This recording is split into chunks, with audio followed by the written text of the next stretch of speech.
आज के इस वीडियो में हम मध्य प्रदेश पुलिस कांस्टेबल भर्ती परीक्षा 2021 के लिए गणित के कुछ महत्वपूर्ण प्रश्न पढ़ेंगे। सभी प्रश्न मध्य प्रदेश पुलिस कांस्टेबल भर्ती परीक्षा 2017 से लिए गए हैं। तो ऐसे सभी विद्यार्थी जो मध्य प्रदेश पुलिस कांस्टेबल भर्ती परीक्षा 2017 के प्रश्न पत्रों को हल करना चाहते हैं वे हमारी वीडियो को ज़रूर देखें, क्योंकि हमारी सभी वीडियो में हमने मध्य प्रदेश पुलिस कांस्टेबल भर्ती परीक्षा 2017 के प्रश्नों को ही हल कराया है। इसमें आपको रीजनिंग, मैथ्स और जनरल नॉलेज के प्रश्न, इसके अतिरिक्त साइंस के प्रश्न के वीडियो मिल जाएंगे।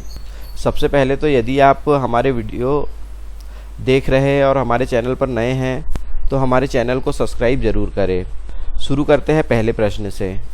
तो पहला प्रश्न हमारे पास में है, निम्नलिखित समुच्चयों में से कौन सी चार संख्याओं का योगफल 57 है। बड़ा आसान सा सवाल है, सभी संख्याओं को आपको जोड़ के देखनी है, ठीक है, और उनका योग 57 आएगा, वही हमारा उत्तर होगा। तो सबसे पहले हम देख लेते हैं, ये बाकी तो नहीं दिख रहा मुझे, ये वाली दिख रही है, 14 दूनी 28 और एक 29, 29 9 38 29 19, इसमें जोड़ेंगे तो 57 आ जाएगा। तो ये हमारा उत्तर हो गया। चलो आगे बढ़ते हैं।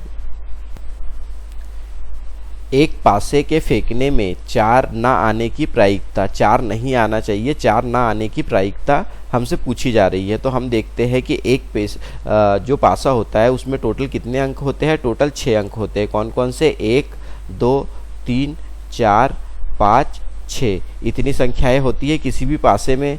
तो ये क्या बोल रहा है कि इसमें 4 नहीं आना चाहिए। तो 4 नहीं आएगा तो क्या क्या संख्या आ सकती है? 1 आ सकता है, 2 आ सकता है, 3 आ सकता है, 5 आ सकता है, 6 आ सकता है। यानी कि हमारे पास कितनी संभावनाएं हैं? 1 2 3 4 5, कुल 5 संभावनाएं हैं। तो 5/6 हमारा उत्तर हो गया। अगला प्रश्न,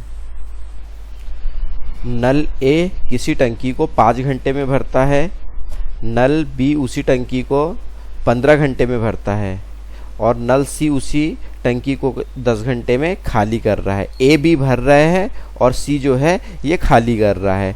तीनों नल एक साथ खोलने पर टंकी कितने समय में भरेगी? चलिए बड़ा आसान सा सवाल है, देख लेते हैं। नल ए जो है कितनी 5 घंटे में भरता है, नल बी जो है ये कितने घंटे में भरता है? 15 घंटे में भरता है, और नल सी जो है ये कितने देर में खाली कर रहा है? 10 घंटे में खाली कर रहा है। चलिए ठीक है, हम क्या करते हैं, तीनों का एलसीएम ले लेते हैं। हम तीनों का एलसीएम ले लेते हैं। हमने तीनों का एलसीएम ले लिया तो क्या आ गया हमारे पास? 30 आ गया।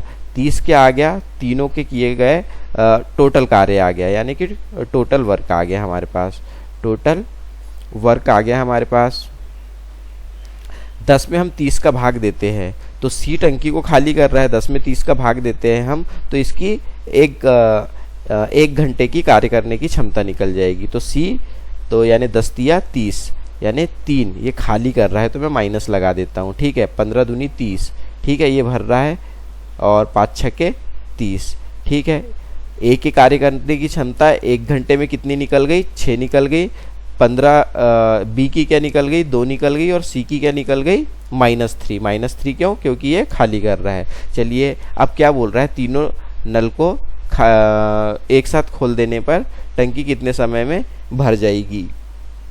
चलो देखते हैं। सबसे पहले तीनों टंकी का हम निकाल लेते हैं। तो 1 घंटे की कार्य करने की क्षमता कितनी है इसकी? 6 है, 2 है और ये 3 है। तीनों साथ में खोलते हैं, यानी कि तीनों साथ में कार्य कर रहे हैं। तो 6 धन 2 ऋण 3। ऋण 3 क्यों किया यहाँ पर? सभी को जोड़ते हैं, लेकिन ऋण 3 इसलिए किया है यहाँ पर क्योंकि यह टंकी को खाली कर रहा है, ठीक है। तो यहाँ पर हम इनको सॉल्व कर लेते हैं। 6 2 8, 8 में से 3 गए, कितना बचा हमारे पास? 5। तो तीनों की कार्य करने की क्षमता हमारे पास क्या आ गई? 5 आ गई। टोटल वर्क कितना है हमारे पास? 30 है। टोटल वर्क हमारे पास 30 है। 5 हमारे पास में इन तीनों की कार्य करने की क्षमता आ गई। 6 बार कट गया, हमारा उत्तर क्या आ गया? 6। तो 6 घंटे में टंकी भर जाएगी। अगला प्रश्न, पी और क्यू की आयु का गुणनफल 35 वर्ष है। P और Q की आयु का अंतर 2 वर्ष है। इनमें से P बड़ा है तो P की आयु ज्ञात कीजिए। P बड़ा है, चलिए देखिए ऐसे क्वेश्चन जो आते हैं इनको सॉल्व करने की ज़रूरत नहीं, इनको जो हल किया जाता है उनको इनके ऑप्शन देख के ही हल किया जाता है। तो कैसे करेंगे हम देख लेते हैं। तो P की आयु अगर 4 वर्ष है, दोनों की आयु में 2 वर्ष का अंतर है, तो 4 में 2 करेंगे, 2 का गुना कर देते हैं हम, ठीक है, क्योंकि P बड़ा है। P की आयु हमने मान ली अगर 4 वर्ष है तो दूसरे की आयु कितनी, 2 वर्ष का अंतर है, तो वो 2 वर्ष का हो जाएगा। तो 4 दूनी 8, दोनों की आयु का गुणनफल क्या बोल रहा है, ये 35 बोल रहा है, तो ये आंसर अपना गलत हो जाएगा। 6 हमारे पास अब है 6 में मैं -2 करूँगा तो हमारे पास कितना बचेगा, 4 बचेगा। तो 6 चौक 24, हमारे पास इन दोनों के आयु का गुणनफल कितना है, 35, तो ये भी हमारा गलत है। अब हम आते हैं 7 पे, तो 7 बड़ा है यानी P, तो इसमें दोनों का की आयु में 2 वर्ष का अंतर है, तो यहाँ पर हम इसमें 2 घटाएंगे तो हमारे पास बचा 5 का हम गुना करते हैं इसमें 7×35 आ गया। दोनों की आयु का गुणनफल क्या बोला था इनने, 35 है, इसका मतलब हमारा आंसर क्या है, 7 है। चलिए आगे बढ़ते हैं। 3 संख्याओं में से प्रथम संख्या द्वितीय से दुगनी और तृतीय से 4 गुनी है। यदि संख्याओं का औसत 56 है तो दीर्घतम और लघुत्तम यानी सबसे बड़ी संख्या और सबसे छोटी संख्या के बीच अंतर ज्ञात करें। चलिए देख लेते हैं। सबसे पहले तो 3 संख्याओं में से प्रथम संख्या द्वितीय से दुगनी है, तृतीय संख्या की 4 गुनी है। चलो ठीक है, कोई बात नहीं, हम देख लेते हैं, सिचुएशन बना लेते हैं। तो हमारी प्रथम संख्या हमारे पास हो गई 4x, इसलिए दूसरी संख्या हमारे पास हो जाएगी 2x और तीसरी संख्या हमारे पास क्या हो जाएगी, x। अब देख लेते हैं सवाल जो बोल रहा है वैसी हमारी संख्या बनी है कि नहीं। 3 संख्याओं में से प्रथम संख्या द्वितीय से 2 गुनी है। देख लो, प्रथम संख्या द्वितीय संख्या से 2 गुनी है, 2 दूनी 4, 2 गुनी है, और तृतीय संख्या की 4 गुनी है, 4x है। तो बिल्कुल सही सिचुएशन बनी है हमारी। अब ये क्या बोल रहा है, यदि संख्याओं का औसत 56 है, हम औसत कैसे निकालते हैं, हम निकालते हैं तीनों संख्या को जोड़ देते हैं और कुल संख्या से भाग दे देते हैं। तो 4x plus 2x plus x, total संख्या कितनी है हमारे पास, 3 है, ठीक है, इक्वल टू इन सभी का औसत क्या है, बराबरी से इनका औसत है हमारे पास 56, ठीक है। अब हम जोड़ देते हैं इनको, तो ये हो गया कितना, 4 2 6 और 1 7, 7x/3 इक्वल टू 56, ठीक है। इस साइड कर लेते हैं। अब हम x इधर ही रहने देते हैं, 7/3 का इधर पक्षांतर करते हैं, 56 इंटू 3/7, ये उल्टा हो गया, 8 बार कट गया।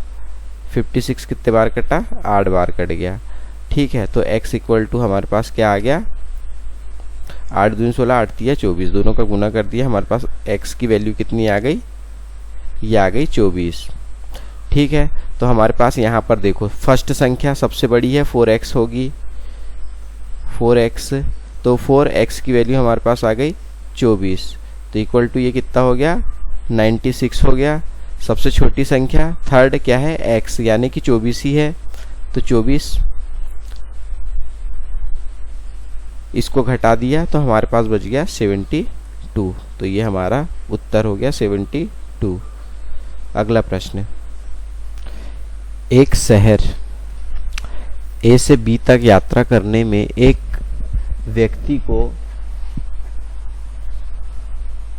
व्यक्ति जो है 2 घंटे में 70 किलोमीटर प्रति घंटे की रफ्तार से चलता है। अगले 2 घंटे ये 50 किलोमीटर प्रति घंटे की रफ्तार से चलता है, और आखिरी के जो 5 घंटे ये 45 किलोमीटर की रफ्तार से चलता है। संपूर्ण सफ़र में उसे औसत चाल बतानी है कि किस चाल से वह चल रहा है। चलिए देखते हैं। सबसे पहले तो वो 2 घंटे जो है कितने की रफ्तार से चलता है, 70 की रफ्तार से चलता है, यानी 140 किलोमीटर 70 की रफ्तार से चला वो, ठीक है। अब अगले 2 घंटे 50 की रफ्तार से चलता है, 2 घंटे ये चलता है 50 की रफ्तार से, यानी कि ये टोटल कितने चलता है, 50 दूनी 100, 100 किलोमीटर ऐसे चला और 5 घंटे 45 की रफ्तार से चलता है। तो 5 गुणित 45 इक्वल टू कितना हो गया, ये हो गया 225। ठीक है, टोटल कितने घंटे चल लिया ये, 2 और 2 4 और 5 9, टोटल 9 घंटे चल लिया ये। कुल कितनी दूरी तय की है इसने, 5 4 2 6 2 2 4 465 किलोमीटर। टोटल इनने 465 किलोमीटर की दूरी तय की है। टोटल 465 किलोमीटर की दूरी तय की है इसने। इसमें हम 9 का भाग दे देंगे क्योंकि हमको औसत चाल निकालना है। तो ये आ जाएगी 51.66। अब आप इसका भाग दे के देख लेना। चलिए ठीक है, आगे बढ़ते हैं। हमारा उत्तर आ गया ये वाला। चलो आगे बढ़ते हैं। एक संख्या में 2 अंक हैं जिनका योग 8 है। यदि इस संख्या में 18 घटा दिया जाता है तो अंक प्रतिलोमित हो जाते हैं। प्रतिलोमित हो जाते हैं यानी कि 85 है तो प्रतिलोमित होके ये क्या बन जाएगा, 58 बन जाएगा। चलिए ठीक है, देखते हैं हम। तो सबसे पहले ये क्या है कि 2 अंकों की संख्या है जिनका योग 8 है। तो हमें जो दिए ऑप्शन है हम उसी से बनाएंगे। तो 8 में 0 जोड़ो, 8 ही आता है। लेकिन इसमें से हम 18 घटाते हैं तो ये 08 नहीं बनता, तो ये गलत हो गया। हमारे पास 53 एक संख्या है जिसमें 5 और 3 को हम जोड़ते हैं तो ये 8 आ जाता है, तो ये तो सही हो गया। अब देखते हैं इसमें से हम 18 घटा के कि यह 35 बनता है, प्रतिलोमित होता है या नहीं होता है। तो हम 53 में हमने 18 घटाए तो हमारे को क्या प्राप्त हुआ, हमें प्राप्त हुआ 35। तो ये प्रतिलोमित हो गया। इसका मतलब क्या है, 53 हमारा उत्तर है। आगे बढ़ते हैं। 2880 रुपए की राशि को 7:11 के अनुपात में 2 भागों में विभाजित किया जाता है। दीर्घ भाग कौन सा होगा बताना है। चलिए ठीक है, हमारे पास एक भाग है 7x प्लस दूसरा भाग है हमारे पास 11x। टोटल कितने है ये 2880, यानी कि 2880 को हम 7:11 के अनुपात में विभाजित कर रहे हैं, यानी कि दोनों का योग 2880 है। चलिए देखते हैं, ये हो गया 18x इक्वल टू 2880। ठीक है, 18 का इधर पक्षांतर कर देते हैं हम, ये कर दिया 18 नीचे आ गया, दोनों कट गए। कितने बार कट गए ये, 160 बार। आप इसका भाग दे के देख लेना, 160 बार कटेगा ये। ठीक है, 160। अब हम क्या देखते हैं यहाँ पे कि पहला भाग 7x है, दूसरा भाग 11x है, तो बड़ा भाग बड़ी संख्या वाला ही होगा। तो 160 में हम 11 का गुना कर देंगे क्योंकि x की वैल्यू हमारे पास क्या आई है, 160 आई है। तो 160 में हम जब 11 का गुना करेगा तो हमारे पास आ जाएगा 1760। तो ये हमारा उत्तर है। चलिए अगला प्रश्न। 4 वस्तुओं का विक्रय मूल्य 5 वस्तुओं के क्रय मूल्य के समान है। लाभ या हानि का प्रतिशत बताइए। चलिए ठीक है, मान लेते हैं हम कि 4 वस्तुएं का यहाँ पर हमसे क्या पूछा है, लाभ हानि का प्रतिशत पूछा है। तो हम सीधे वस्तुओं को लेके चलते हैं। तो क्या होता है, प्रतिशत मात्रा पूछी है तो हम मान लेते हैं कि यहाँ बोला गया है 4 वस्तुओं का विक्रय मूल्य 5 वस्तुओं के क्रय मूल्य का बराबर है। ठीक है, तो क्रय मूल्य यानी कि 4 हो गया। ये कितना है हमारे पास, 100% है क्योंकि क्रय मूल्य हमेशा 100% होता है।